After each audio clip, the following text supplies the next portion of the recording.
ഹരേ രാമ രാമ രാമ ഹരേ ഹരേ. ഹരേ കൃഷ്ണ കൃഷ്ണ കൃഷ്ണ ഹരേ ഹരേ. ഹരേ രാമ രാമ രാമ ഹരേ ഹരേ. ഹരേ കൃഷ്ണ കൃഷ്ണ കൃഷ്ണ ഹരേ ഹരേ. ഹരേ രാമ രാമ രാമ ഹരേ ഹരേ. ഹരേ കൃഷ്ണ കൃഷ്ണ കൃഷ്ണ ഹരേ ഹരേ. ഹരേ രാമ രാമ രാമ ഹരേ ഹരേ. ഹരേ കൃഷ്ണ കൃഷ്ണ കൃഷ്ണ ഹരേ ഹരേ. ഹരേ രാമ രാമ രാമ ഹരേ ഹരേ. ഹരേ കൃഷ്ണ കൃഷ്ണ കൃഷ്ണ ഹരേ ഹരേ. ഹരേ രാമ രാമ രാമ ഹരേ ഹരേ. ഹരേ കൃഷ്ണ കൃഷ്ണ കൃഷ്ണ ഹരേ ഹരേ. ഹരേ രാമ രാമ രാമ ഹരേ ഹരേ. ഹരേ കൃഷ്ണ കൃഷ്ണ കൃഷ്ണ ഹരേ ഹരേ. ഹരേ രാമ രാമ രാമ ഹരേ ഹരേ. ഹരേ കൃഷ്ണ കൃഷ്ണ കൃഷ്ണ ഹരേ ഹരേ. ഹരേ രാമ രാമ രാമ ഹരേ ഹരേ. ഹരേ കൃഷ്ണ കൃഷ്ണ കൃഷ്ണ ഹരേ ഹരേ. ഹരേ രാമ രാമ രാമ ഹരേ ഹരേ. ഹരേ കൃഷ്ണ കൃഷ്ണ കൃഷ്ണ ഹരേ ഹരേ. ഹരേ രാമ രാമ രാമ ഹരേ ഹരേ. ഹരേ കൃഷ്ണ കൃഷ്ണ കൃഷ്ണ ഹരേ ഹരേ. Hare Rama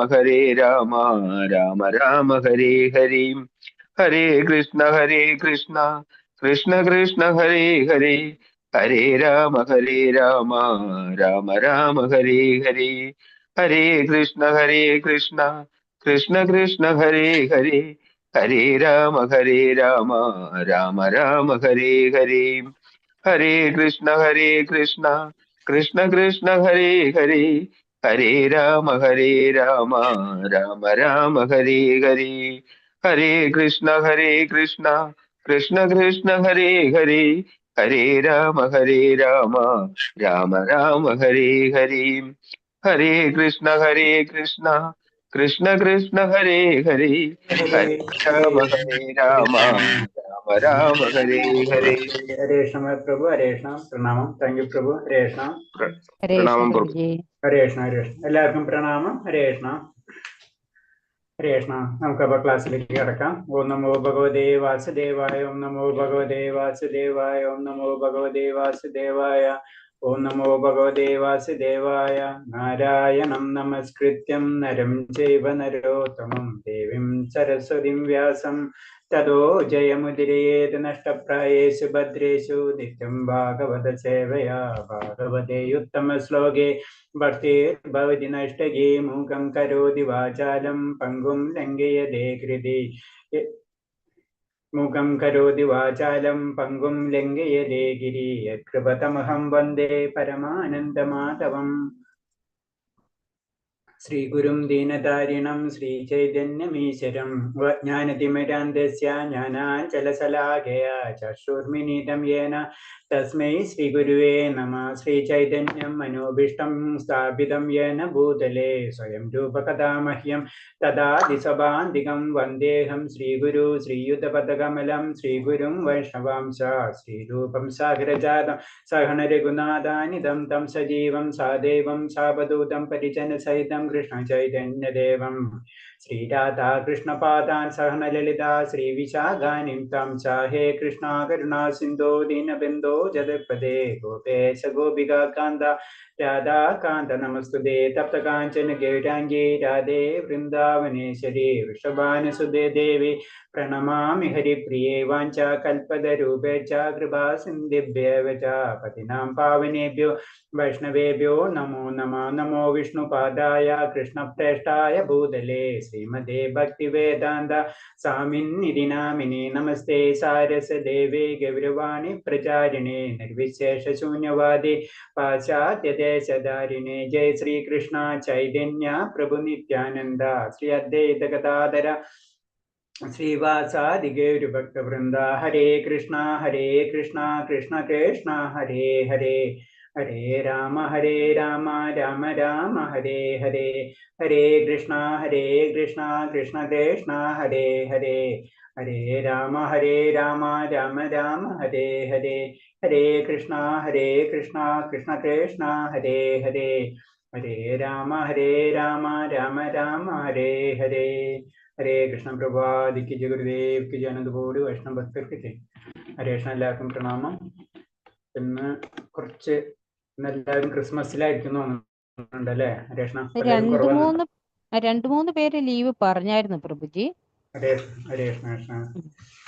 Christmas ആഘോഷത്തിലായിരിക്കും. ഹരേ ഹരേ ഹരേ കൃഷ്ണ. ഹരേ കൃഷ്ണ. അപ്പൊ നമ്മൾ ഏത് ചാപ്റ്റർ അത് ചാപ്റ്റർ അല്ലേ? ശ്ലോകാണ്. ലാസ്റ്റ് ശ്ലോകമായില്ലേ? എത്രാമത്തെ ശ്ലോകം ഓർമ്മയുണ്ടോ? 18-ല് 19-ആമത്തെ തുടങ്ങും. 10-ാമത്തെ തുടങ്ങണം. ഓം നമോ ഭഗവതേ വാസുദേവായ. ഓം നമോ ഭഗവതേ വാസുദേവായ. ഓം നമോ ഭഗവതേ വാസുദേവായ. ഹരേ കൃഷ്ണ. 19-ാമത്തെ ശ്ലോകം പറയുന്നത് നമ്മൾ പറഞ്ഞല്ലേ, 18-ാമത്തെ ശ്ലോകം തന്നെ പറഞ്ഞത് എല്ലാത്തിന്റെ ഒരു സമ്മറി എന്നുള്ള രീതിയിൽ തന്നെയാണ് 18-ാമത്തെ അധ്യായം പറയുന്നത്. അതിലെല്ലാ അധ്യായത്തിന്റെ പല പല കാര്യങ്ങളും നമുക്ക് കാണാൻ പറ്റും മെയിനായിട്ട്. ലാസ്റ്റ് ഭഗവാൻ നമ്മൾ എന്തിനാണ് കംപ്ലീറ്റ് സർവധർമ്മം പരിത്യജ എന്ന അവസ്ഥയിലേക്ക് കൊണ്ടുവരുന്നതാണ്. എല്ലാതും ഒന്നും കൂടെ പറഞ്ഞ് കൊണ്ടുവരുന്നതാണ് ഇതൊക്കെ. 19-ാമത്തെ ശ്ലോകത്തിൽ പറയുന്നത് ജ്ഞാനം കർമ്മച്ച കർത്തച്ച ത്രൈവിധം ഗുണഭേദത പ്രോപ്ചത്യ ഗുണസംഖ്യേന യഥാശ്രണ താനബി. ഭൗതിക പ്രകൃതിയിലെ 3 വ്യത്യസ്ത ഗുണങ്ങളനുസരിച്ച് 3 വിധത്തിലുള്ള ജ്ഞാനം, കർമാവ്, കർത്താവ് എന്നിവയുണ്ട്. അവയെപ്പറ്റി ഇനി കേൾക്കൂ. നമുക്കിതിപ്പോ നമ്മൾ അറിഞ്ഞാണ് അല്ലെ, ഗുണങ്ങളുണ്ട്, 3 തരം ഗുണങ്ങളുണ്ട്. ആ 3 തരം ഗുണത്തിനനുസരിച്ച് നമുക്ക് പല പല വ്യത്യാസങ്ങൾക്ക് സംഭവിച്ചിട്ടുണ്ടിരിക്കും. അതെന്താണ്? നമ്മൾ ഈ ഭൗതിക ലോകത്തിലേക്ക് ഇറങ്ങുന്നതോടുകൂടി ഈ 3 ഗുണങ്ങൾ നമ്മളിൽ എഫക്റ്റ് ആയി തുടങ്ങും. അപ്പൊ അതാണ് പറഞ്ഞത്. അപ്പൊ അതിൽ തന്നെ വെച്ചിട്ട് വീണ്ടും പറയാണ് ജ്ഞാനം, കർമ്മം, കർത്താവ് എന്നിവയുണ്ട്. ഏത്? ഈ 3 ഗുണത്തിൽ തന്നെ വ്യത്യസ്ത ഗുണങ്ങളനുസരിച്ച് വീണ്ടും ജ്ഞാനം, കർമ്മം, കർത്താവ് എന്നിവ ഉണ്ടെന്ന് പറയുന്നത്. അത് ചുരുക്കിത്രേ ഉള്ളൂ. നമ്മള് എന്താ സത്വഗുണത്തിലാണെങ്കിലും പല കർമ്മങ്ങളും പല ജ്ഞാനങ്ങളും ഒക്കെ നമ്മൾ എടുക്കും അല്ലെ. കർത്താവ് പല രീതിയിലുണ്ടാവും. അപ്പൊ അത് തന്നെ അത് 3 ലെവലിൽ വരുമ്പോൾ 3 ലെവലിലും അങ്ങനെ ആയിരിക്കും. അപ്പൊ എന്താണ്? സത്വഗുണത്തിലുള്ള ഒരു വ്യക്തിയുടെ ജ്ഞാനമായിരിക്കില്ല ഇത് രജസ് ഗുണത്തിലുള്ള ഒരു വ്യക്തിയുടെ ജ്ഞാനം. അത്ര ഉള്ളതിന്റെ വ്യത്യാസം. ത്രിഗുണങ്ങൾക്കനുസരിച്ച് ജ്ഞാനം, കർമ്മം, കർത്താവ് എന്നിവയ്ക്ക് വരുന്ന വ്യത്യാസത്തെ കുറിച്ചാണ് ഭഗവാൻ ഇനി പറഞ്ഞു തുടങ്ങുന്നത്. അപ്പൊ ഇതിൽ പറയുന്നത് സർവഭൂതേഷു ഏനൈകം ഭാവമൈവൈവമീഷതേ അവിഭക്തം വിഭക്തേഷു തദജ്ഞാനം വിധി സാത്വികം. അസംഖ്യം രൂപഭിന്നങ്ങളായി കാണപ്പെടുന്നെങ്കിലും എല്ലാ ജീവജാലങ്ങളും അവിഭക്തമായ ഒരു ആധ്യാത്മിക പ്രകൃതി കാണാൻ കഴിയുന്ന ജ്ഞാനം അതാണ് സാത്വികമായതെന്ന് മനസ്സിലാക്കണം. അപ്പൊ സാത്വികമായിട്ടുള്ള ജ്ഞാനത്തെ പറ്റി പറയാണ് ആദ്യത്തേല്. കാരണം എന്താണ്? അതിനെ പറഞ്ഞു നമ്മള് ഈ പറഞ്ഞ കാര്യങ്ങളെല്ലാതും തന്നെ അതായത് നമുക്കറിയാം ത്രിഗുണങ്ങൾ നമ്മൾ സംസാരിച്ചല്ലേ. 3 ഗുണങ്ങളുണ്ട്. രജോ, തമസ്, രജോ, സത്ത്. ഇങ്ങനെ 3 ഗുണങ്ങളുണ്ടെന്ന് നമുക്കറിയാം. ഈ 3 ഗുണങ്ങളിൽ തന്നെ അതിന്റെ ജ്ഞാനം, ഇപ്പൊ രജോ ഗുണത്തിലുള്ള ഒരു വ്യക്തിയുടെ ജ്ഞാനം വ്യത്യാസമായിരിക്കും സത്ത് ഗുണത്തിലുള്ള ഒരു വ്യക്തിയുടെ ജ്ഞാനം. രണ്ടുപേർക്കും ജ്ഞാനമുണ്ട്, സംശയമൊന്നുമില്ല അല്ലെ. എല്ലാവർക്കും ബുദ്ധിയും എല്ലാ കാര്യങ്ങളും ഉണ്ട്. പക്ഷെ അത് ഉപയോഗിക്കുന്ന രീതി മാത്രം വ്യത്യാസം എന്ന് മാത്രമേ ഉള്ളൂ. അപ്പൊ അതേപോലെ തന്നെയാണ് ഒരു സാത്വിക ഗുണമുള്ള ഒരു വ്യക്തിക്കുള്ള ജ്ഞാനം എന്ന് പറയുമ്പോൾ ആ വ്യക്തി എല്ലാ ജീവജാലങ്ങൾക്കുള്ളിൽ എന്താണ്? കാരണം ഒരു ആധ്യാത്മിക പ്രകൃതിയെ കാണാൻ കഴിയും. അതായത് എല്ലാവരെയും ഭഗവാന്റെ അംശമാണെന്നുള്ള കാണാനുള്ള കഴിവ് ആർക്കുണ്ടാവും? ആ ജ്ഞാനം ആർക്കുണ്ടാവും? അതൊരു സാത്വികനാണെന്ന് പറഞ്ഞു. അപ്പൊ അങ്ങനെയുള്ള ജ്ഞാനത്തെയാണ് സാത്വികമായിട്ടുള്ള ജ്ഞാനം എന്ന് പറഞ്ഞു. ആ ജ്ഞാനത്തെ നല്ല രീതിയിൽ ഉപയോഗിക്കണം. നമുക്ക് കിട്ടിയിട്ടുള്ള ബുദ്ധി നല്ല രീതിയിൽ ഉപയോഗിക്കാം അല്ലെ. നമുക്ക് കിട്ടിയിട്ടുള്ള ബുദ്ധി പലരും പല രീതിയിൽ ഉപയോഗിക്കുന്നത് കാണാം. അപ്പൊ നല്ല രീതിയിൽ ഉപയോഗിക്കുമ്പോൾ അതെന്താണ്? ആ ജ്ഞാനം എന്താണ്? സാത്വികമായിട്ടുള്ള ജ്ഞാനം എന്ന് പറയുന്നു.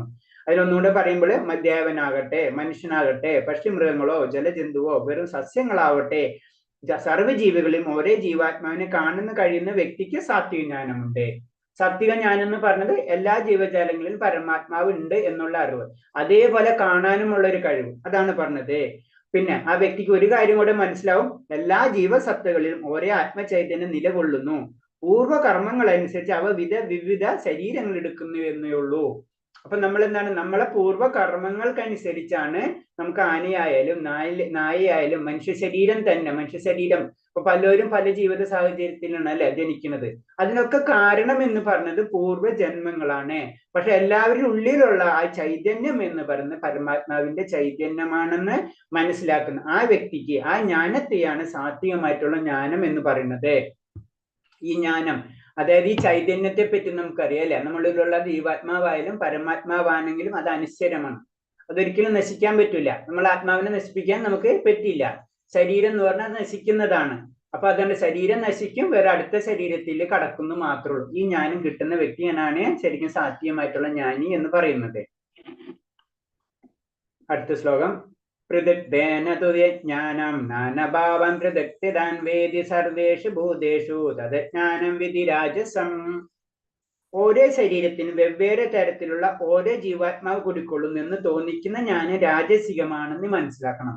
അതായത് നമ്മളിപ്പോ ജനറൽ ആയിട്ട് പറഞ്ഞു, എനിക്ക് എന്റെ കാര്യം, നിനക്ക് നിന്റെ കാര്യം, സിമ്പിൾ ആയിട്ട് പറഞ്ഞു കഴിഞ്ഞാൽ, അപ്പൊ ഞാനും നീയും വെവ്വേറെ എന്നുള്ള ഒരു ജ്ഞാനം, അതിനാണ് പറഞ്ഞത് താമസികമായിട്ടുള്ള രാജസികമായിട്ടുള്ള ജ്ഞാനം എന്ന് പറഞ്ഞത്.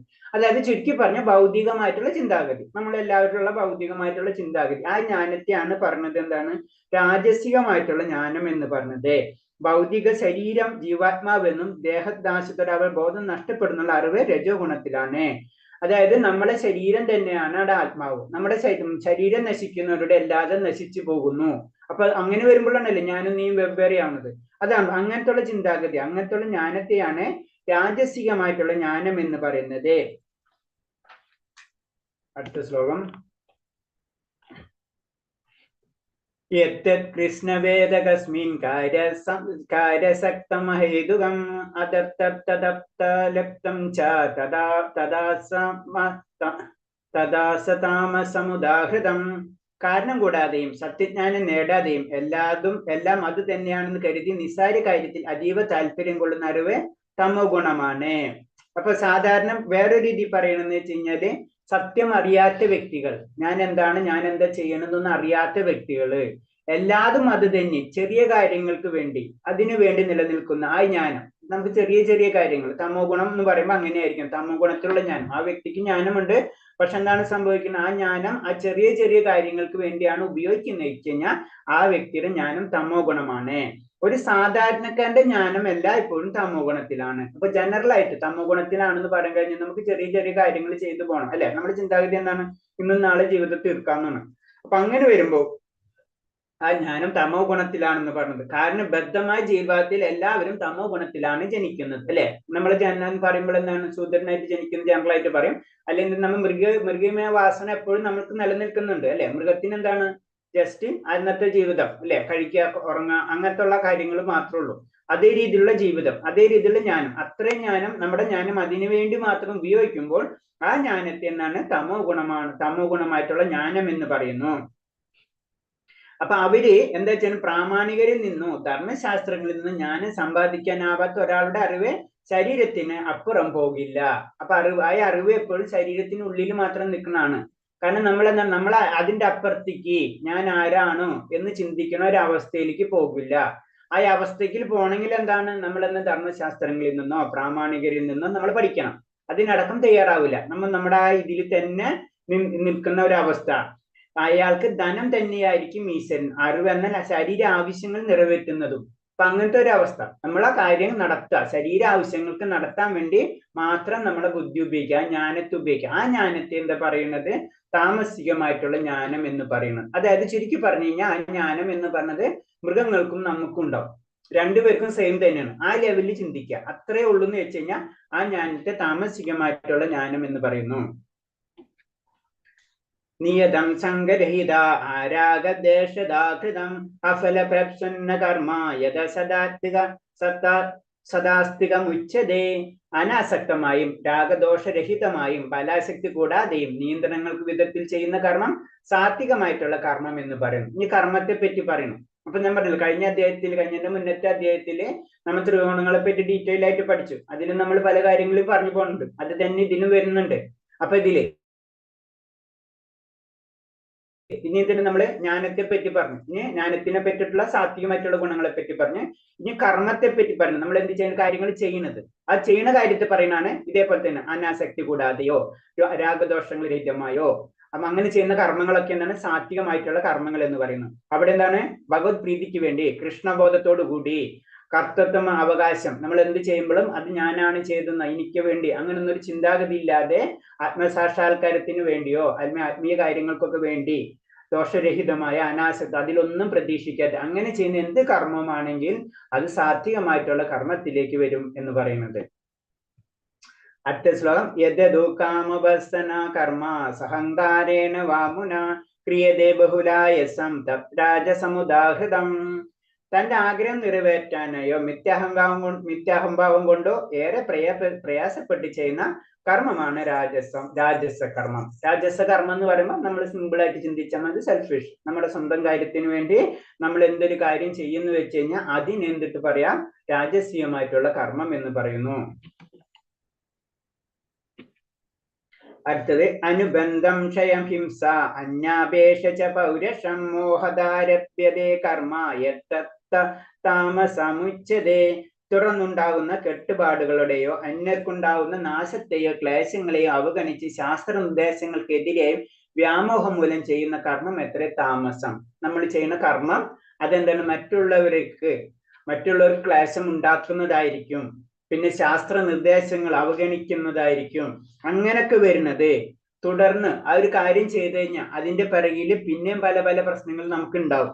ഇതൊന്നും നോക്കാതെയും പ്രവർത്തിക്കാതെയും ചെയ്യുന്ന കർമ്മത്തെയാണ് താമസികമായിട്ടുള്ള കർമ്മം എന്ന് പറയുന്നത്.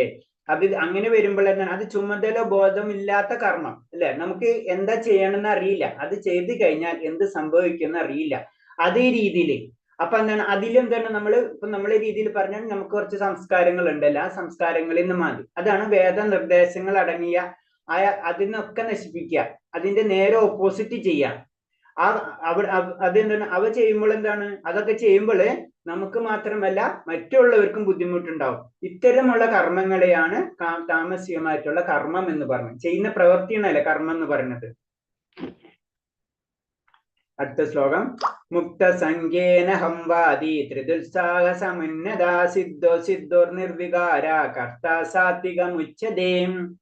ഭൗതിക പ്രകൃതിയുടെ ത്രിഗുണങ്ങളിൽ ബന്ധപ്പെടാതെ മിഥ്യാഹങ്കാരം ത്യജിച്ചും സ്ഥിര നിശ്ചയത്തോടും ഉത്സാഹത്തോടും കൂടി ജയപരാജയ അശോഭനയും പ്രവർത്തിക്കുന്നവൻ എത്ര സാത്വികൻ. മറ്റേത് സംഗതി ചെറിയ ചെറിയ വേരിയേഷൻസ് ഉള്ളൂ. ഒന്ന് ജ്ഞാനം, ജ്ഞാനി. അപ്പൊ അറിവിനെ തന്നെ മൂന്നായിട്ട് തിരിച്ചിരിക്കുന്നു. പിന്നെ കർമ്മം അതിനെ മൂന്നായിട്ട് തിരിഞ്ഞു, സാത്വികം ഇത്. പിന്നെ ഇതേപോലെ തന്നെ ചെയ്യുന്ന വ്യക്തി, ആ വ്യക്തി സാത്വികൻ. അതുപോലെ തന്നെ രാജസൻ, അതുപോലെ തന്നെ താമസൻ, അത് പറഞ്ഞത്. അപ്പൊ സംഗതി അല്ലാതെ ഒന്ന് തന്നെയാണ്. അപ്പൊ സാത്വികമായിട്ടുള്ള വ്യക്തിയാണെങ്കിൽ ആ വ്യക്തി എന്താണ് ചെയ്യുക, അയാൾ ഭൗതിക ബന്ധനങ്ങൾ പ്രത്യേകിച്ച് ത്രികോണങ്ങളിൽ ഒന്നും ബന്ധപ്പെടാതെ സ്ഥിര നിശ്ചയോത്സാഹത്തോടും കൂടി ജയം ഉണ്ടായാലും പരാജയം ഉണ്ടായാലും അതിൽ അക്ഷോഭ്യ അവസ്ഥയിൽ ഇരിക്കുന്ന പ്രത്യേകത പ്രവർത്തിക്കുന്ന വ്യക്തി. അതായത് സാത്വിക ലെവലുള്ള വ്യക്തി എന്താണ്, സാത്വികമായിട്ട് ചിന്തിക്കുന്ന വ്യക്തിയും സാത്വികമായിട്ട് കർമ്മം ചെയ്യുന്ന വ്യക്തിയും ഓട്ടോമാറ്റിക് ആ വ്യക്തി സാത്വികനായിട്ട് മാറും. അതാണ് സാത്വികൻ എന്ന് പറയുന്നത്. 27 രാഗം കർമ്മ ഫലപ്രേപ്സോ ലുപ്തോ ഹിംസാത്മകോ സുജി ഹർഷോ സോഗിനാത്തു കർത്ത രാജസ പരികീർത്തത. പ്രവൃത്തിയിലും അതിന്റെ ഫലങ്ങളിൽ ആസക്തനും ആ ഫലങ്ങൾ അനുഭവിക്കാൻ ആഗ്രഹമുള്ളവനും ലോഭിയും ഈർഷ്യാലുവും വിശുദ്ധിയില്ലാത്തവനും സുഖദുഃഖങ്ങളിൽ ബാധ്യതമായ കർത്താവ് എത്ര രാജസൻ. പിന്നെ രാജസൻ, അപ്പൊ അത് തന്നെ രാജസൻ എന്ന് പറയുമ്പോൾ എന്താണ്, നമ്മുടെ സ്വന്തം കാര്യം നോക്കുക. ചുരുക്കി പറഞ്ഞു കഴിഞ്ഞാൽ ഭൗതിക ലോകത്തിൽ ഏറ്റവും കൂടുതൽ കാണുന്ന സ്വഭാവം രാജസീയമായിട്ടുള്ള സ്വഭാവങ്ങളാണ് ഭൗതിക ലോകത്തിൽ കൂടുതൽ കാണുന്നത്. അപ്പൊ അതിൽ പറയുമ്പോൾ എന്താണ്, നമ്മൾ എന്തൊരു പ്രവൃത്തി ചെയ്തിട്ടുണ്ടെങ്കിൽ അതിന്റെ ഔട്ട്പുട്ട് നമുക്ക് തന്നെ കിട്ടണം അല്ലെ, അത് അനുഭവിക്കണം ആഗ്രഹം നമുക്ക് ഉണ്ടാവും. പിന്നെന്താണ് സുഖദുഃഖങ്ങൾ, അത് സുഖം ഉണ്ടായാലും ദുഃഖം ഉണ്ടായാലും നമുക്ക് ഫീൽ ചെയ്യാൻ തുടങ്ങും. അങ്ങനത്തെ ഉള്ള വ്യക്തിനെയാണ് പറയുന്നത് രാജസൻ എന്ന് പറയുന്നത്. ആ വ്യക്തിക്ക് എന്താ സംഭവിക്കുക എന്ന് പറഞ്ഞാൽ ഭൗതികമായിട്ട് വീട്, കുടുംബം, ഭാര്യപുത്രാദികൾ ഇവയോട് അത്യന്തം മമതാ ബന്ധമാണുള്ളത് കൊണ്ട്. അപ്പൊ എന്താണ്, നമ്മളെ ഭാര്യ, എന്റെ വീട്, എന്റെ കുടുംബം, എന്റെ ധനം, എന്റെ രാജ്യം, ഇങ്ങനത്തെ ഒക്കെ ചിന്താഗതി വരാം. അങ്ങനത്തെ വരുമ്പോഴാണ് ആ വ്യക്തിനെ രാജസ് എന്ന് പറയുന്നത്. ആ വ്യക്തി ഒരിക്കലും ഇത് ആ വ്യക്തി എപ്പോഴും ചിന്തിക്കണ കാര്യമാണ് പറയണത്. ഒരാൾ തന്റെ നേട്ടങ്ങളിൽ ശാശ്വതം, അതായത് എനിക്കിതൊന്നും നഷ്ടപ്പെടില്ല എന്നാണ് ചിന്തിക്കുന്ന ഏത് സമയത്തും എപ്പോഴും. അതായത് ഇതൊക്കെ എനിക്കുള്ള എന്നുള്ള ചിന്താഗതി ആർക്കുണ്ടാവും? രാജസികമായിട്ടുള്ള സ്വഭാവം ഉള്ള വ്യക്തികൾക്കുണ്ട്, അല്ലെങ്കിൽ രാജസൻ ഉണ്ടാവും എന്നാ പറയുന്നത്. അടുത്ത ശ്ലോകം. ആയുക്ത പ്രയുക്ത ശബ്ദ ഷഡ്ഡോ നൈഷ്കൃതോ അലസ വീഷാദി ദീർഘാശ്രുതി ച കർത്ത താമസമുച്യതേ. എപ്പോഴും ശാസ്ത്രനിഷിദ്ധങ്ങളായ കർമ്മങ്ങൾ ഏർപ്പെടുന്നവനും ഭൗതികവാദിയും ദുർവാശിക്കാരനും ചതിയനും മറ്റുള്ളവരെ അപമാനിക്കുന്നതിൽ സമർത്ഥനും അലസനും ദുഃഖിതനും കർത്തവ്യം നീട്ടിവെച്ചുകൊണ്ടിരിക്കുന്ന ഒരാളെ താമസൻ എന്ന് പറഞ്ഞു. അപ്പൊ താമസി സ്വഭാവികളെ പ്രത്യേകത, അല്ലെങ്കിൽ താമസൻ എന്ന് പറഞ്ഞു കഴിഞ്ഞാൽ എന്താണ്?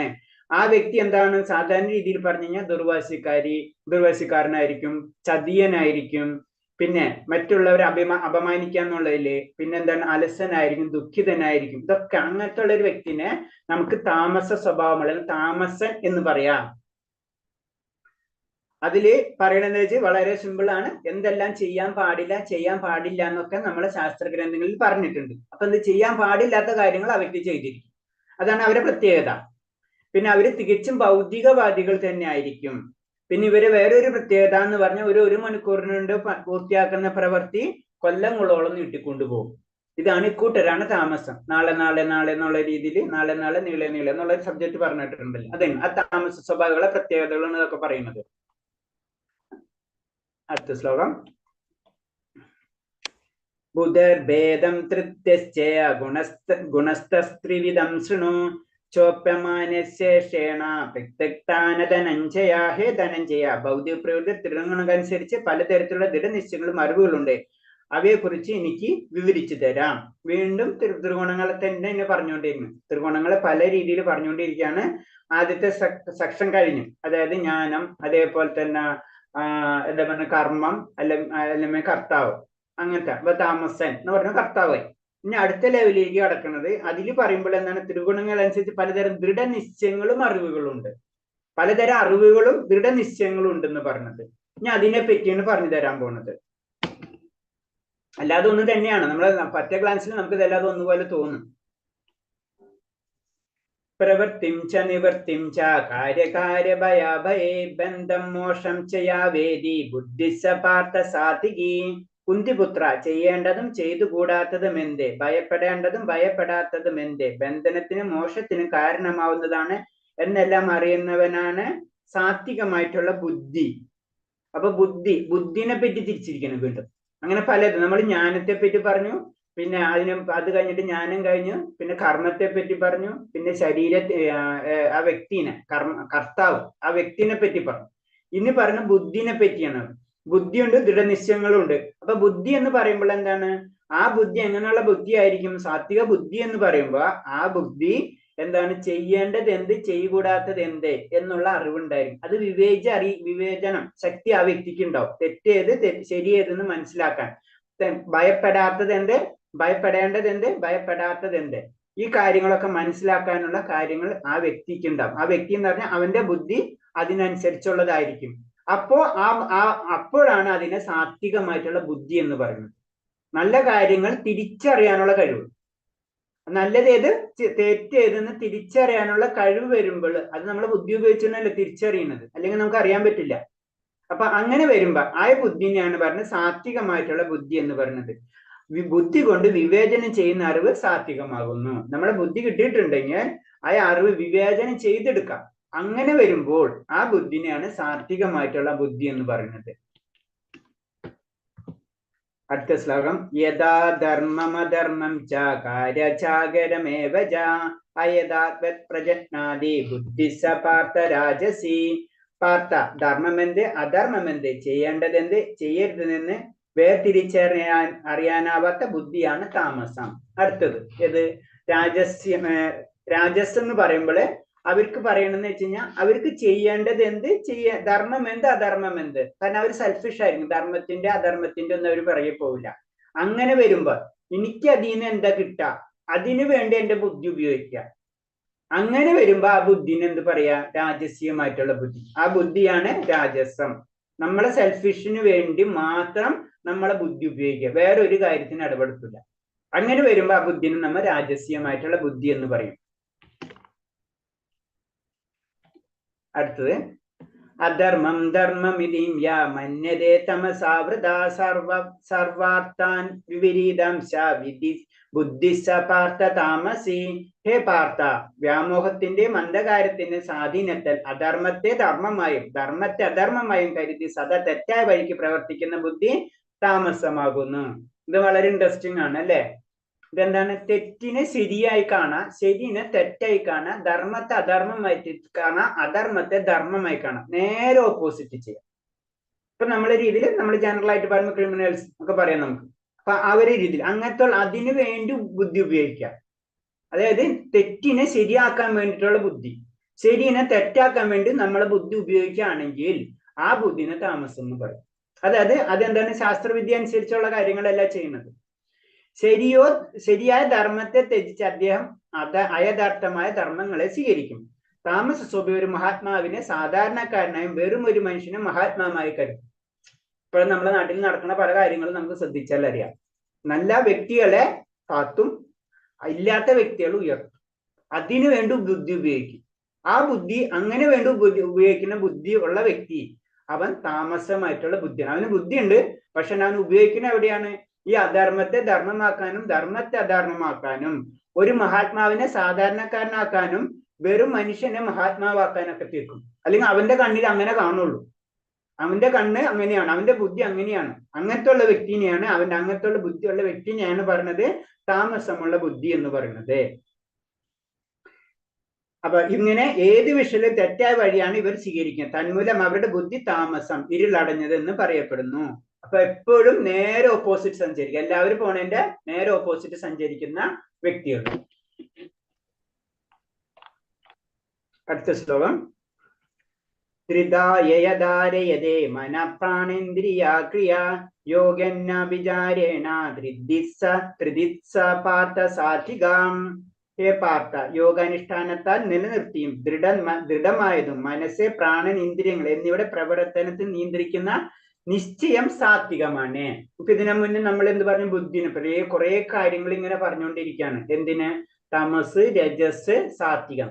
ഈ ഗുണത്തിന്റെ ബേസിൽ തന്നെ അതിന്റെ ഉള്ളിൽ വരുന്ന പല പല കഷ്ണങ്ങളെ ബുദ്ധി, ജ്ഞാനം, സത്വികൻ, കർമ്മം, ഇതിനൊക്കെ ഓരോന്നിനെ പറ്റി പറഞ്ഞു തരാണ്. ഇപ്പൊ ഇതിന് തൊട്ട് മുന്നേ നമ്മൾ പറഞ്ഞ ബുദ്ധിനെ പറ്റിയാ പറഞ്ഞു. ഇനി പറഞ്ഞ നിശ്ചയം, നമ്മൾ ദൃഢനിശ്ചയം എന്ന് പറയില്ലേ, ആ നിശ്ചയം നമ്മൾ ഫൈനൽ ചെയ്യണ ഒരു കാര്യം. ആ ഫൈനൽ ചെയ്യണ എന്താണ് നമ്മൾ ഫൈനൽ ചെയ്യണത്, അതിന്റെ ബേസിൽ ഈ ഗുണങ്ങളെ വീണ്ടും തിരിക്കാം എന്നാ പറയുന്നത്. നമ്മള് ബുദ്ധിയൊക്കെ ഉണ്ട്, പക്ഷെ എടുക്കണ തീരുമാനം തലയിരിച്ചെടുക്കും ചിലപ്പോൾ. മനസ്സിലായില്ലേ? അപ്പൊ അങ്ങനെ വരുമ്പോ ആ നിശ്ചയത്തെ പറ്റി പറയണം. അപ്പൊ നമ്മൾ പറഞ്ഞു വരുന്നത് ഇത്രേ ഉള്ളൂ. നമ്മൾ സാത്വികൻ അല്ലെങ്കിൽ സാത്വിക അവസ്ഥ എന്ന് പറയുമ്പോൾ ഇത്രയും പല ഘട്ടങ്ങളുണ്ട്. നമ്മളെ ജ്ഞാനത്തെ ശുദ്ധീകരിക്കണം, നമ്മളെ ബുദ്ധിനെ ശുദ്ധീകരിക്കണം, നമ്മളെ ശരീരത്തെ ശുദ്ധീകരിക്കണം, നമ്മളെ നിശ്ചയത്തെ ശുദ്ധീകരിക്കണം. ഇങ്ങനെയാണ് അതിന്റെ നമ്മൾ തിരിച്ചു ചിന്തിക്കണം. അപ്പൊ അതാണ് അതിൽ പറഞ്ഞത്. ഹേ പാർത്ഥ, പിന്നെ പരമജ്ഞാനത്തിലുള്ള ഒരു മാർഗമാണ് യോഗം. നമുക്കറിയാം യോഗാവസ്ഥ എന്ന് പറഞ്ഞാൽ പരമമായ ജ്ഞാനം അല്ലെ.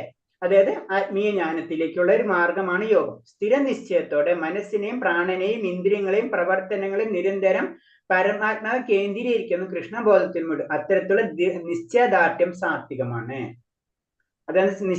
അതെന്താണ്? ഇത് സാത്വികമായിട്ടുള്ള കർമ്മമാണ്. ഏത്? നമുക്കറിയാം പരമാത്മാവിനെ അവരൊക്കെ പ്രാർത്ഥിക്കണം അല്ലെ, അതിലേക്ക് കടക്കാനുള്ളത്. അത് നമുക്ക് അറിയാം. അപ്പൊ അവിടെ ജ്ഞാനം കിട്ടിയിട്ടുള്ളൂ. അപ്പൊ ആദ്യത്തെ കാലം സാത്വികമായിട്ടുള്ള ജ്ഞാനായി. പക്ഷെ ആ വ്യക്തി എന്താണ്?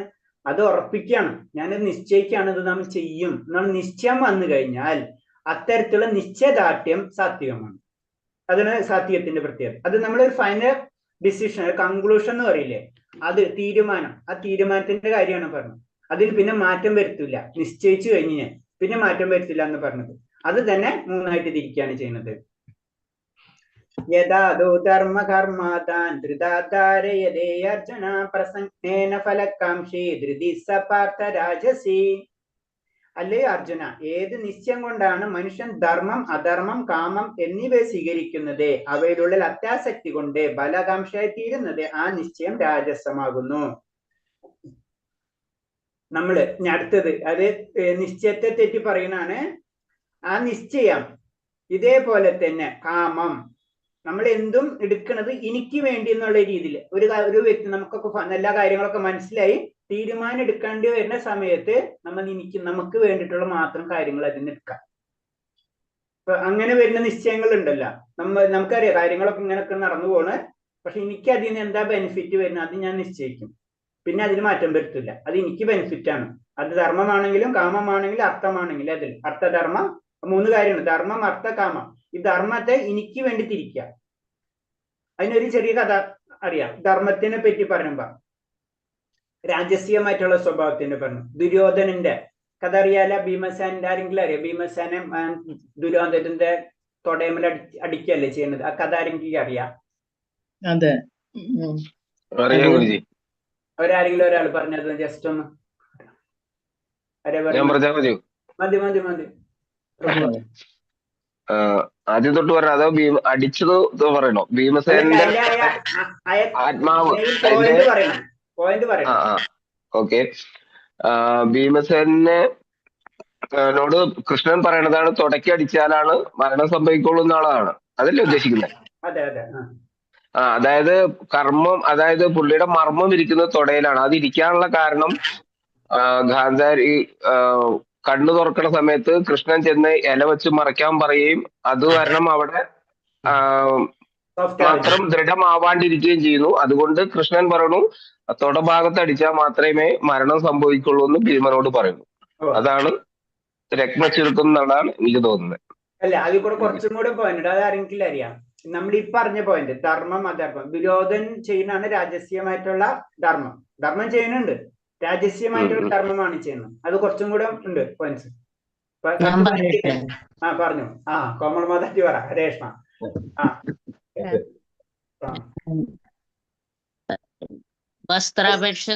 വസ്ത്രാക്ഷേപം സമയത്ത് തൊടയമ്മ അടിച്ചിട്ട് ദുര്യോധനൻ പറയും ഇവിടെ വന്നിരിക്കും, നിനക്ക് എല്ലാ സുഖങ്ങളും തരാന്ന് പറയും. അപ്പൊ ഭീമസേനൻ അവിടെ നിന്ന് ശപഥം ചെയ്യും, നിന്റെ തൊട ഞാൻ അടിച്ച് പൊട്ടിച്ചില്ലെങ്കിൽ ഭീമസേനൻ അങ്ങനെ ഒരു ശപഥം ചെയ്യും. അതിന്റെ പേരില് അടിക്കാൻ നോക്കും. പക്ഷെ അടിച്ചിട്ടും ദുര്യോധനൻ മരിക്കാത്തതുകൊണ്ട് കൃഷ്ണൻ ഇങ്ങനെ തൊടയമ്മ തട്ടി കാണിച്ചു കൊടുക്കും. തൊടയമ്മ അർജുനന്റെ കൂടെ വർത്താനം പറയുന്ന സമയത്ത് തന്നെ തൊടയമ്മ തട്ടി കാണിച്ചു കൊടുക്കും, നീ ഇങ്ങനെ ചെയ്തിട്ടുണ്ട്. അപ്പൊ അതിന്റെ അർത്ഥം ഭീമസേനന് മനസ്സിലാവും. അങ്ങനെ ഭീമസേനൻ തൊടയമ്മ അടിച്ച് കൊലപ്പെടുത്തുന്നത്. അത് നമ്മളെ ഇതിലേക്ക് വന്നിട്ടില്ല. ഏതാ നമ്മളെ ശ്ലോകത്തിലേക്ക് വന്നിട്ടില്ല നമ്മുടെ പോയിന്റ്. ഞാൻ പറഞ്ഞത് വേറെ എന്തെങ്കിലും ഇതിനോട് വന്ന് കുറച്ച് 1-2 പോയിന്റോടും വിട്ടു പോകുന്നുണ്ട്. ഇതൊക്കെ ശരിയാണ്, അത് കൂടെ 1-2 പോയിന്റോടും വിട്ടു പോകുന്നുണ്ട്. ദുര്യോധനൻ ധർമ്മം ചെയ്യുന്നതെല്ലാം അയാളുടെ അയാളുടെ പ്രശസ്തിക്ക് വേണ്ടി മാത്രമായോണ്ടല്ലേ? അതെ, അത് പോയിന്റ് ആണ്. പക്ഷെ അവിടെയും ദുര്യോധനൻ ധർമ്മയുദ്ധം തന്നെയാണ് ചെയ്യുന്നത്. അതിന്റെ ഒരു ലൂപ്പ് ഹോൾ ഉണ്ട്. എല്ലാത്തിലും ഒരു പറയില്ലേ, എന്തെങ്കിലും ഒരു പോയിന്റ് വിട്ടുപോകുന്നു പറയില്ലേ, അതൊക്കെ അടച്ചിട്ടാണ് ശരിക്കും ദുര്യോധനൻ എല്ലാം ചെയ്യുന്നത്. ദുര്യോധനൻ അത്ര ബുദ്ധിമാനാണ്, നമ്മൾ വിചാരിക്കുന്ന പോലെയല്ല. കൃഷ്ണന് നേരെ ഓപ്പോസിറ്റ് നിൽക്കണം. അപ്പൊ അത്തരം ബുദ്ധിയുള്ള വ്യക്തിക്ക് മാത്രം കൃഷ്ണനോട് ഫൈറ്റ് ചെയ്യാൻ പറ്റുള്ളൂ. നമ്മൾ അതും കൂടെ ആലോചിക്കണം. അപ്പൊ അത്തരം ബുദ്ധിപരമായിട്ടാണ് ദുര്യോധനൻ ചെയ്യുന്നത് ഓരോ കാര്യങ്ങളും. ഓരോർക്ക് ആർക്കെതിരെ ആരെ വെക്കണം എന്ന് ദുര്യോധനൻ അറിയാം, എങ്ങനെയൊക്കെ കളിക്കണം എന്ന് ദുര്യോധനൻ അറിയാം. ദുര്യോധനന് മനസ്സിലായി ഞാൻ പറ്റിക്കപ്പെട്ടു. കാന്താര അങ്ങനെ ചെയ്തപ്പോ ഭഗവാൻ കൃഷ്ണൻ അങ്ങനെ ചെയ്തല്ലോ, അതവരോട് മനസ്സിലായി. വേറെ എന്തെങ്കിലും പറയാനുണ്ടോ? ഒരു ഗദായുദ്ധത്തിന്റെ ഒരു പ്രത്യേകത ഉണ്ട്, കേട്ടിട്ടുണ്ടോ? ഗദായുദ്ധത്തില് തുടക്കടിക്കാൻ പാടില്ല, അരക്ക് താഴേക്ക്. മനസ്സിലായി? അടിക്കാൻ പാടില്ല. അതാണ് പോയിന്റ്. മനസ്സിലായ? അതാണ് ധർമ്മം ചെയ്യുന്നുണ്ട്. മനസ്സിലായ?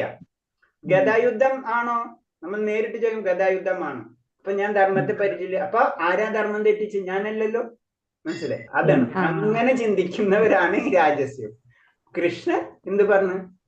അത് ധർമ്മമല്ല. ധർമ്മം പറഞ്ഞത് സാക്ഷാൽ ഭഗവത് പ്രണീതം, ഭഗവാനാണ് ധർമ്മം.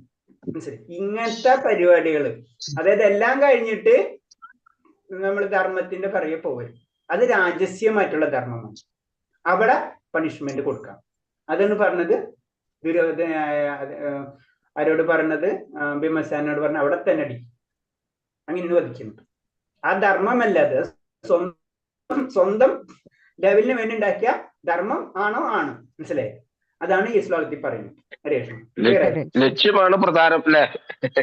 ലക്ഷ്യമാണ് പ്രധാനം. ലക്ഷ്യം എന്ന് പറഞ്ഞു കഴിഞ്ഞാൽ ധർമ്മം അങ്ങനെയല്ല. ധർമ്മം എന്ന് പറഞ്ഞത് എന്റെ താല്പര്യത്തിന് വേണ്ടി ആ ധർമ്മം ഉപയോഗിക്കുകയാണെങ്കിൽ രാജസ്യമായിട്ടുള്ള ധർമ്മമായി മാറിയത്.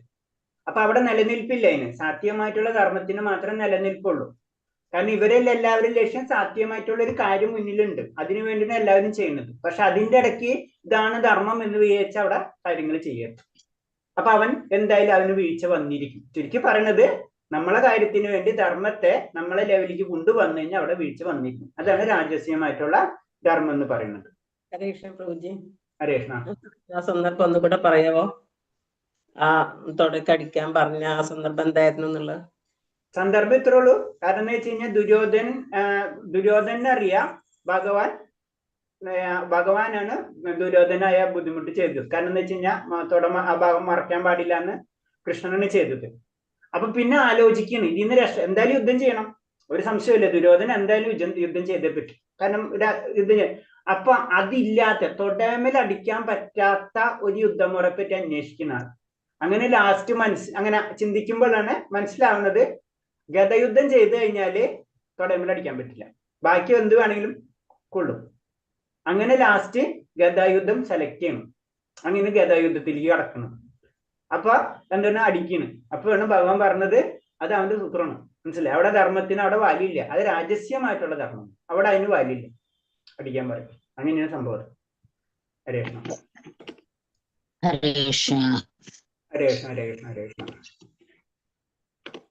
ഹരേ കൃഷ്ണ പ്രഭു. ഹരേ ഞാൻ അൺമ്യൂട്ട് ചെയ്തു. ഓക്കെ, പറഞ്ഞോളൂ മാധവ് പ്രഭു.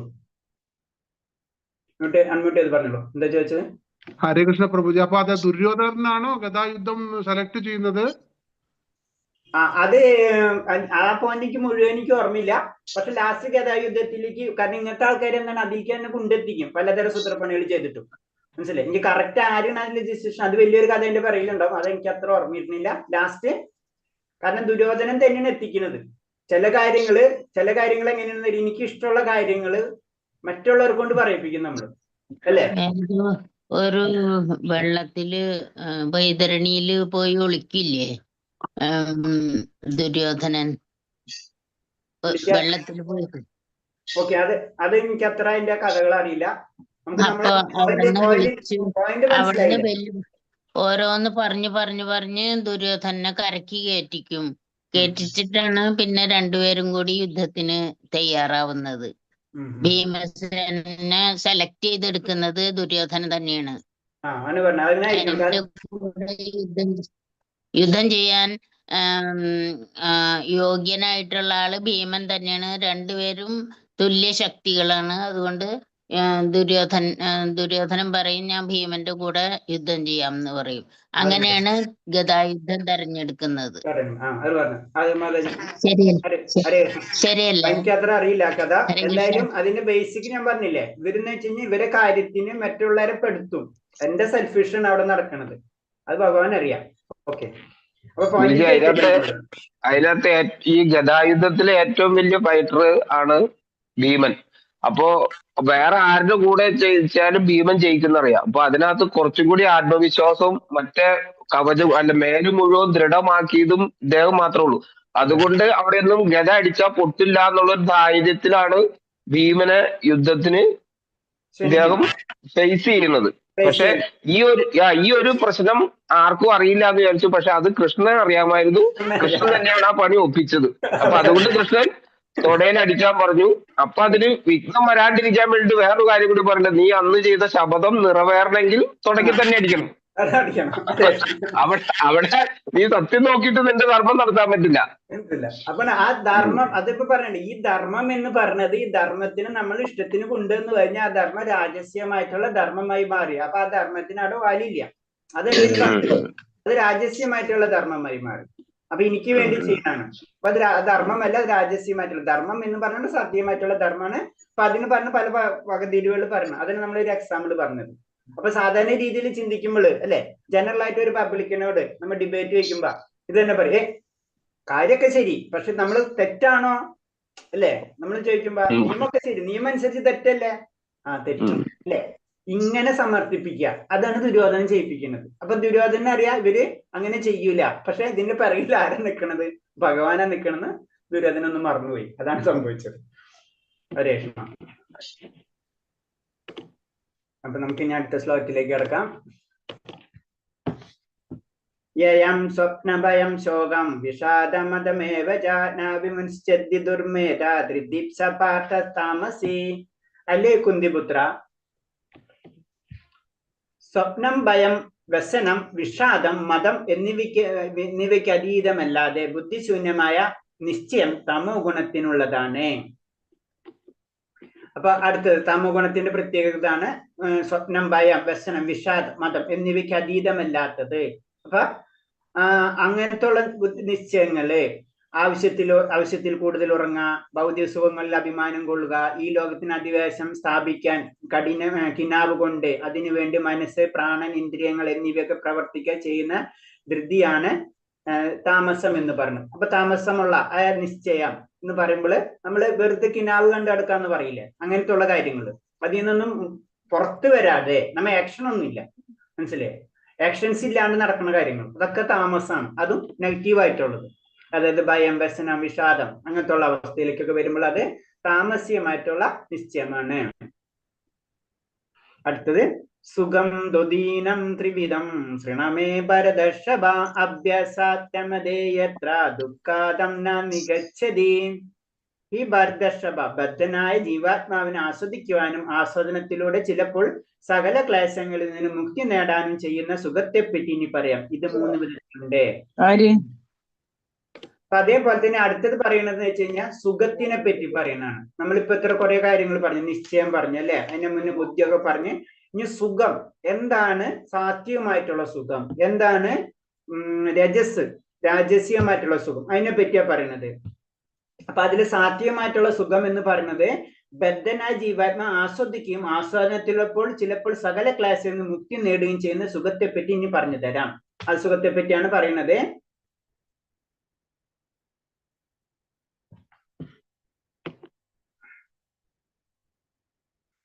ഓക്കെ, അസുഖത്തെ പറയുന്നത് 37ാമത്തെ ശ്ലോകത്തിലെ ഡീറ്റെയിൽ ആയിട്ട് പറഞ്ഞിട്ടുണ്ട്.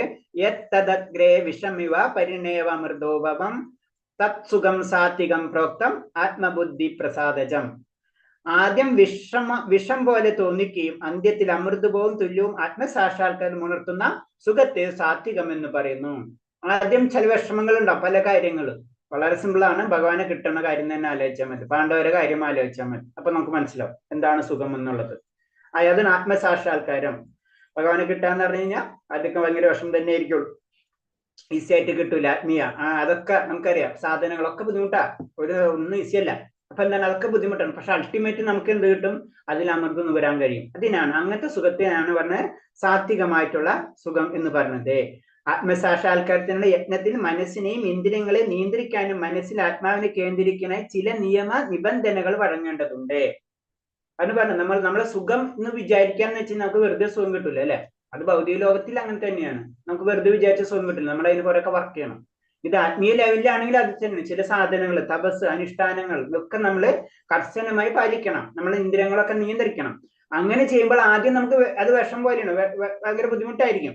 അങ്ങനെ അത് കൈപ്പേറിയത് തന്നെയാണ്. അങ്ങനെ ലാസ്റ്റ് ജീവിതത്തിലെ അമൃത സാധനം ആരംഭിക്കുകയായി. അങ്ങനെ അവിടുന്ന് തുടങ്ങി, അതായത് അതിന്റെ ഇത് മാറി പിന്നെ അതൊരു ലെവലിലേക്ക് വന്നു കഴിഞ്ഞാൽ പിന്നെ നമുക്ക് അടുത്ത ലെവലിലേക്ക് കടക്കാൻ പറ്റും. അതാണ് അടുത്ത അന്ത്യത്തിൽ അമൃത് നിന്ന് തുല്യമാവും എന്ന് പറയുന്നത്. അപ്പൊ എന്താണ് സുഖത്തിനെ പറ്റി പറയാണ്, സാത്വികമായിട്ടുള്ള സുഖം എന്താണെന്ന് പറയുന്നതാണ്. 38ാമത്തെ വിഷയേന്ദ്രിയ സംയോഗാദ്യതത്രേകമൃതോത്തമം പരിണാമ വിഷമമിവ തത്സുഖം രാജസംസ്മൃതം. ഇന്ദ്രിയ വിഷയങ്ങളോട് ചേരുമ്പോൾ ഉളവാകുന്ന സുഖം തുടക്കത്തിൽ അമൃത തുല്യമാണെങ്കിലും ഒടുവിൽ വിഷപ്രായവും രാജസവുമാണ് ഈ സുഖം. ആദ്യം വളരെ സന്തോഷമായിരിക്കും അല്ലെ, അതിന് എന്താ പറയുക, നമ്മളെ പല രീതിയിൽ നമുക്ക് പറയും, ഇത് തന്നെ ഡയറക്റ്റ് പറഞ്ഞിട്ടുണ്ട്. അതായത് ആദ്യം ഭയങ്കര സന്തോഷമായിരിക്കും, പിന്നെന്താണ്, രാജസമാണ് സുഖം അല്ലെ. അതിനൊരു എക്സാമ്പിൾ ആർക്കെങ്കിലും പറയാൻ പറ്റുമോ? അതൊക്കെ ഭയങ്കര സന്തോഷം, പിന്നെ അടിപൊളി, അതേതാ ഒരു എക്സാമ്പിള്? കൃഷ്ണ എല്ലാരും ലൈഫ് തന്നെയാണോ? അതാണ് പറഞ്ഞത്.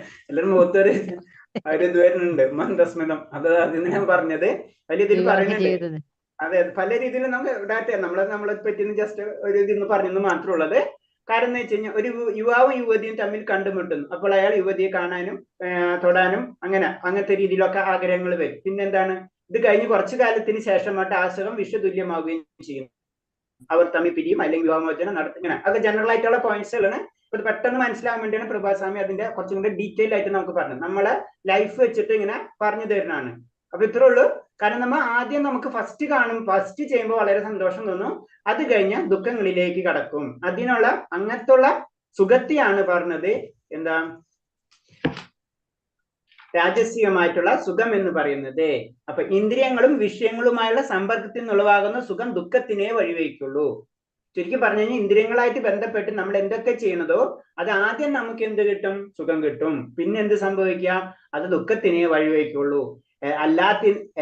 എല്ലാ വിധത്തിലും അതിൽ നിന്ന് ഒഴിഞ്ഞു നിൽക്കുന്നവയാണ് വേണ്ടത്. അപ്പൊ നമ്മൾ മാക്സിമം അതാണ് നമ്മൾ വളരെ സിമ്പിളാണ്. നമ്മളെ ഇന്ദ്രിയങ്ങൾ വെച്ചിട്ടുള്ള സുഖങ്ങളിലും പെർമനൻസ് ഇല്ല. അപ്പൊ അതിൽ നിന്ന് രക്ഷപ്പെടാം. അത് നമ്മളൊക്കെ പഠിച്ചു കഴിഞ്ഞു. ത്രിഗുണങ്ങളിൽ നിന്ന് മുക്തി നേടുന്നവനാണ് ഋഷിമാർ. ഋഷിമാർക്ക് അതൊക്കെ അറിയാം. അവരാണ് ആത്മസാക്ഷാത്കാരം ലഭിച്ചതെന്നൊക്കെ പറയുന്നതിന്റെ കാര്യം അതാണ്. അപ്പൊ ഇത് പറഞ്ഞത് ഇത്രേ ഉള്ളൂ. സാത്വികമായിട്ടുള്ളതെന്ന് പറയുമ്പോൾ ആദ്യം കുറച്ച് ബുദ്ധിമുട്ടുണ്ടാവും, പിന്നെ അമൃത തുല്യമാവും. ആത്മസാക്ഷാത്കാരം നമ്മുടെ സാധനങ്ങളൊക്കെ ചെയ്യുന്നതൊക്കെ അതിനോട് ബന്ധപ്പെട്ടതാണ്. പക്ഷെ ഇതിൽ വരുമ്പോൾ എന്താണ്, ആദ്യം സുഖമായിരിക്കും, പിന്നെ എന്താണ് ദുഃഖത്തിലേക്ക് നമുക്ക് വഴിവെക്കും. അടുത്ത ശ്ലോകം. യഥേന്ദ്രചാനുബന്ധേ ച സുഖം മോഹനമാത്മനാ നിദ്രാലസ്യ പ്രമാദോദം തമാസം സമുദാഹൃതം. ആത്മദർശനത്തെ സംബന്ധിച്ചിടത്തോളം അന്തവും ആദ്യം മുതൽ അവസാനം വരെ വ്യാമോഹഭരിതരും നിദ്ര, ആലസ്യം, പ്രമാദം എന്നിവയിൽ നിന്നുണ്ടായതാണ് സുഖമാണ് താമസം. അപ്പൊ ആലസ്യം അല്ലെ, ആലസ്യം, നിദ്ര, അതൊക്കെ എന്താണ്, അതിൽ സുഖം കണ്ടെത്താം. അപ്പൊ അതൊക്കെ എന്താണ്, അത് താമസികമായിട്ടുള്ള സുഖമാണ്. പിന്നെ ഈ വ്യക്തികൾക്ക് എന്താ ചെയ്യണം, എന്താ ചെയ്യേണ്ടത് ഇതൊന്നും അറിഞ്ഞുകൂടാ. അപ്പോൾ അത് തന്നെ ഒരു സുഖമായിട്ട് എടുക്കാം. അപ്പൊ അങ്ങനെ വരുമ്പോ ആ വ്യക്തിനെ ആ സുഖത്തെയാണ് പറയുന്നത് എന്താ, താമസികമായിട്ടുള്ള സുഖം എന്ന് പറയുന്നത്. അവർക്ക് തുടക്കത്തിലാകട്ടെ അന്ത്യത്തിലാകട്ടെ സുഖം ലഭിക്കുന്നില്ല. ഇവരെ സംബന്ധിച്ച് തുടക്കവും അവസാനം ഒരേപോലെ ആയിരിക്കും. സുഖത്തും തുടക്കത്തിനും സുഖമില്ല, അന്ത്യത്തിനും സുഖമില്ല. രാജസി സ്വഭാവികൾക്കാണെന്ന് വെച്ചാൽ അറ്റ്ലീസ്റ്റ് സ്റ്റാർട്ടിങ്ങിലെയും കുറച്ച് കിട്ടും, ഇവർക്ക് അതും കിട്ടില്ല എന്ന് പറഞ്ഞു. അവസാനത്തെ ദുഃഖവും താമസ സ്വഭാവക്കാരുടെ ആദ്യവും അവസാനവും ദുഃഖം മാത്രമേ അനുഭവപ്പെടാറുള്ളൂ. അവരെ സംബന്ധിച്ച് സ്റ്റാർട്ടിങ്ങും എൻഡിങ്ങും സുഖമില്ല. അതായത് മൃഗതുല്യമായിട്ടുള്ള അവസ്ഥ. മൃഗത്തിന് എന്താണ്, അങ്ങനെ ഇല്ലല്ലേ. നമുക്ക് ഓരോ കാര്യങ്ങൾ പ്രവർത്തിക്കാം. മൃഗതുല്യമായിട്ടുള്ള സുഖമായിരിക്കും ശരിക്കും ആയിരിക്കും ഉണ്ടാവുക, തീരെ താമസിക സ്വഭാവങ്ങളുണ്ട്. അവസാനവും തുടക്കവും അവസാനവും അവർക്ക് ദുഃഖം തന്നെയായിരിക്കും എന്നാ പറയുന്നത്.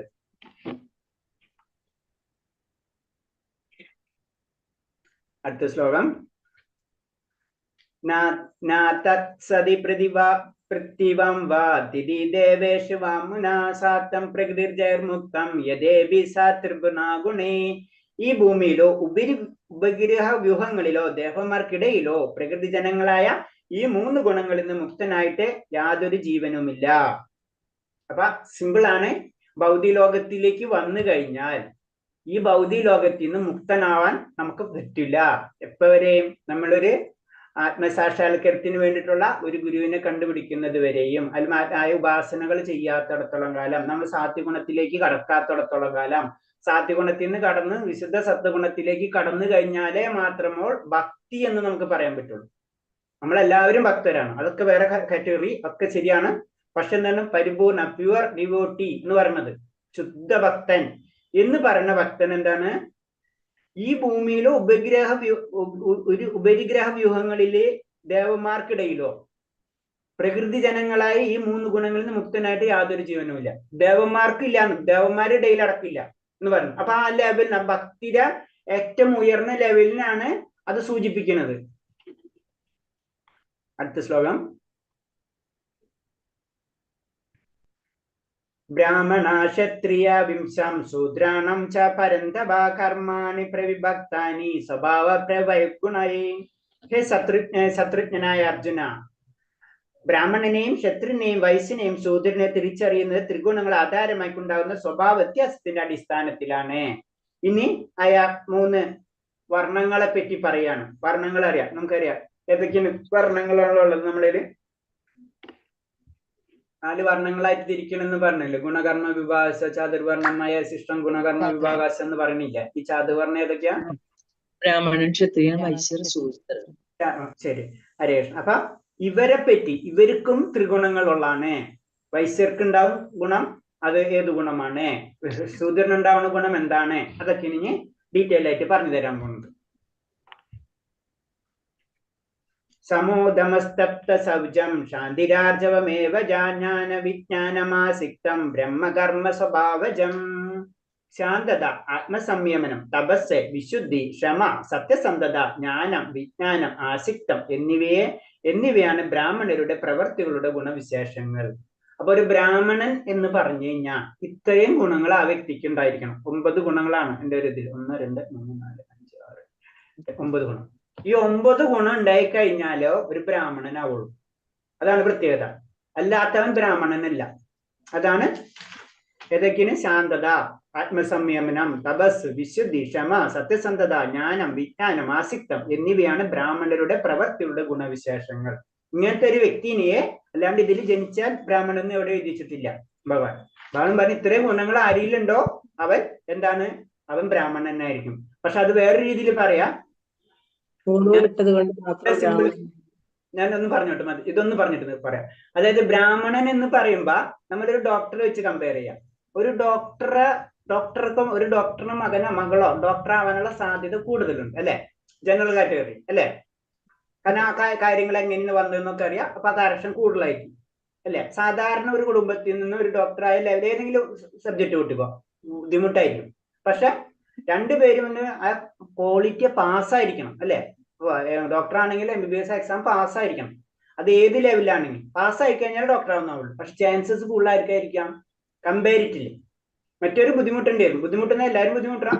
ഇതേപോലെ തന്നെയാണ് നമ്മുടെ ബ്രാഹ്മണ കുലത്തിൽ വരുമ്പോഴുള്ള ഗുണം എന്താണ്? അവർക്ക് ആ പ്രൊസീജിയേഴ്സ് ഉണ്ട്, അവർ ഉയർന്നു വരാനുള്ള സാധ്യതയുണ്ട്. മറ്റുള്ളവർ കുറച്ചും കൂടെ ബുദ്ധിമുട്ടായിരിക്കും.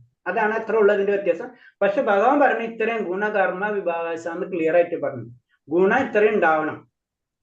ഇനി ചോദിച്ചോളൂ മാതാജി, രാധജയ മാതാജി. പൂണൂലിട്ട ആൾക്കാർ ആയതുകൊണ്ട് ബ്രാഹ്മണരാവുന്നില്ല. ഈ ഇത്രയും ഗുണങ്ങൾ ഉള്ളവരെയാണ് ബ്രാഹ്മണൻ എന്ന് പറയുന്നതെന്ന് കേട്ടു. അങ്ങനെയാണ് അതിനെ പറഞ്ഞു. പൂണൂലിട്ട് എന്ന് പറഞ്ഞെന്ന് വെച്ച് കഴിഞ്ഞാല് പൂണൂലിടണമെങ്കിൽ ഇത്രയും ക്വാളിറ്റി വേണം എന്നാണ് പറഞ്ഞത്. അപ്പൊ നമ്മൾ എന്താണ് അതായത് ചുരുക്കി ബ്രാഹ്മണൻ എന്ന് പറയുമ്പോ നമ്മളതിന് ഇതൊരു കോൺട്രേറ്ററി പോയിന്റ്സ് ആണ്. അപ്പൊ ശരിക്കും ഇതിൽ പറയണെന്ന് വെച്ച് കഴിഞ്ഞാൽ ഒരു ബ്രാഹ്മണൻ എന്ന് പറഞ്ഞ ഈ 9 ക്വാളിറ്റി ഉണ്ടാവണം. ഇപ്പൊ വൈശ്യർ എന്ന് പറഞ്ഞു, ക്ഷത്രിയർ എന്ന് പറഞ്ഞു, ശൂദ്രൻ എന്ന് പറഞ്ഞു. ശൂദ്രൻ എന്ന് പറയുമ്പോ അങ്ങനെ ഗുണമുള്ളവനെ ശൂദ്രൻ എന്ന് പറയുള്ളൂ, മനസ്സിലായി? അപ്പൊ അങ്ങനെ ഗുണമില്ലാത്തവനെ ശൂദ്രൻ എന്ന് പറയാൻ പറ്റില്ല. അതേപോലെ തന്നെ ബ്രാഹ്മണന് ഇത്രയും ഗുണം ഉണ്ടായിരിക്കണം.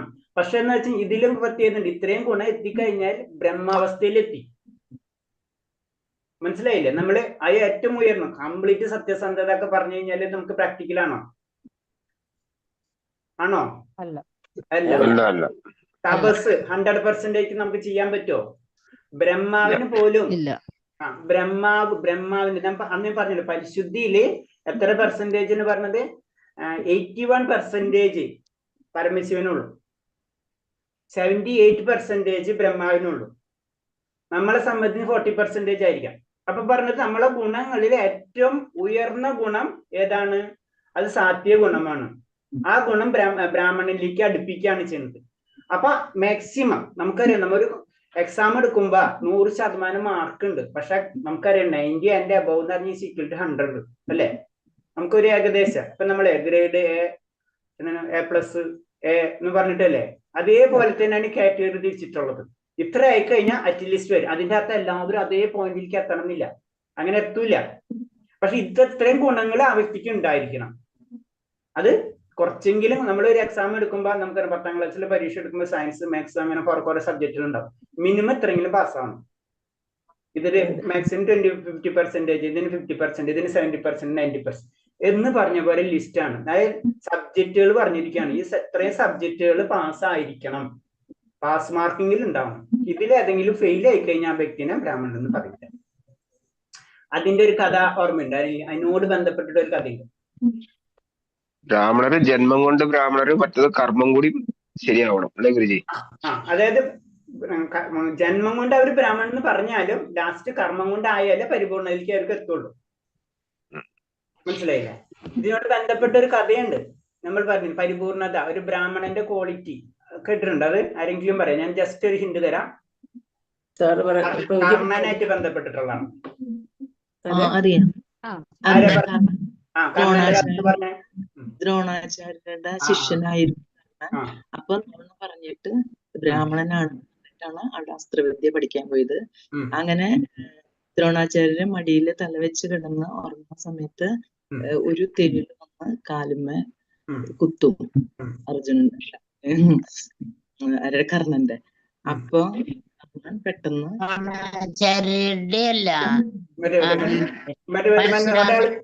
പരശുരാമൻ ഹരികൃഷ്ണ.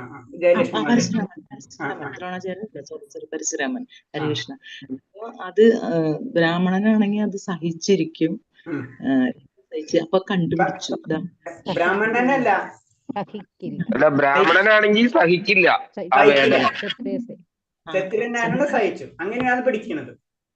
അതെ അതെ അതെ, മനസ്സിലായില്ലേ? അപ്പൊ എല്ലാ ഇവർക്ക് ചില ഗുണങ്ങളുണ്ട്, ഇവർക്ക് ചില ഗുണങ്ങളുണ്ട്. അതെ അതെ അതെ. അങ്ങനെ പറഞ്ഞ് അസ്ത്രവിദ്യ പഠിക്കാൻ എന്താണെന്ന് മനസ്സിലായിട്ട് ശപിക്കണം. അങ്ങനെ ശപിച്ചിട്ട് എന്താ ശാപം എന്തുട്ടാ? എന്തോ അത് മറന്നുപോട്ടെ എന്ന്. അസ്ത്രവിദ്യ മറന്നുപോട്ടെ എന്ന് പറഞ്ഞ് ശപിക്കുകയാണ്. അതെ, അപ്പൊ അതിന് പ്രത്യേകത. പരശുരാമൻ ക്ഷത്രിയരെ പഠിപ്പിക്കൂലല്ലോ. അതെ അതെ, ക്ഷത്രിയരെ മാത്രമേ പഠിപ്പിക്കുള്ളൂ. അതെ അതെ അതെ, ക്ഷത്രിയരെ പഠിപ്പിക്കില്ല, ബ്രാഹ്മണരെ പഠിപ്പിക്കുള്ളൂ. പരശുരാമൻ അതുപോലെ അത് പറഞ്ഞപ്പോഴാണ് പരശുരാമൻ ഒരാള് ബ്രാഹ്മണനെ പഠിപ്പിക്കുക. ബ്രാഹ്മണനെ പഠിപ്പിച്ച ഒരു ബ്രാഹ്മണൻ ആരെന്ന് അറിയാം? പരശുരാമന്റെ ശിഷ്യനായിട്ടുള്ള ബ്രാഹ്മണൻ ദ്രോണാചാര്യർ.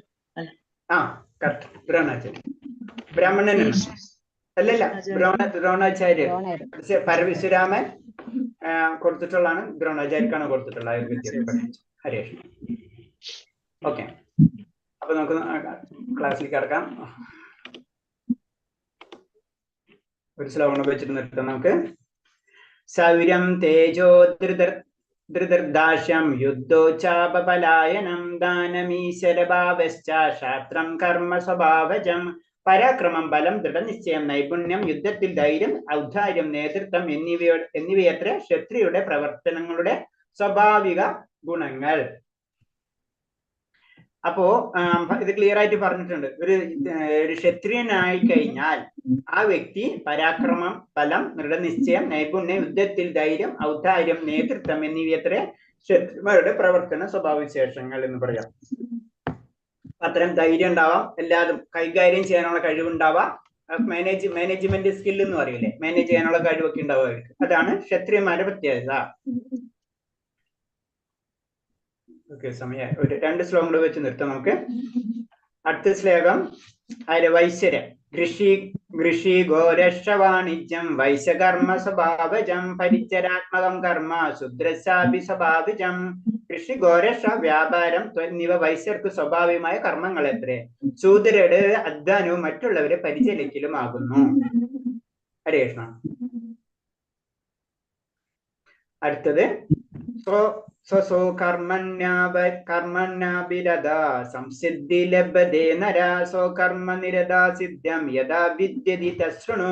സ്വാഭാവികങ്ങളായ പ്രവർത്തികൾ ചെയ്തുകൊണ്ടിരുന്ന മനുഷ്യന് പൂർണ്ണത നേടാം. എങ്ങനെയെന്ന് പറയാം, കേൾക്കൂ. കൃഷ്ണ. അപ്പൊ ഇതില് നമ്മള് ഇപ്പൊ ലാസ്റ്റ് പറഞ്ഞത് എന്താണ്? ക്ഷത്രിയന്മാരെ അല്ലെങ്കിൽ ബ്രാഹ്മണന്മാരെ അല്ലെങ്കിൽ വൈശ്യരെ അല്ലെങ്കിൽ ശൂദ്രന്മാരെ, ഇവരെ സ്വന്തം എന്തായിരിക്കുന്ന പറയുന്നത്. അപ്പൊ നമ്മൾ ഇതിൽ ക്ലിയർ ആയിട്ട് പറഞ്ഞ് ബ്രാഹ്മണർ എന്ന് പറഞ്ഞു കഴിഞ്ഞാൽ അവർ 9 തരം ഗുണവിശേഷങ്ങൾ അവർക്ക് ഉണ്ടായിരിക്കണം.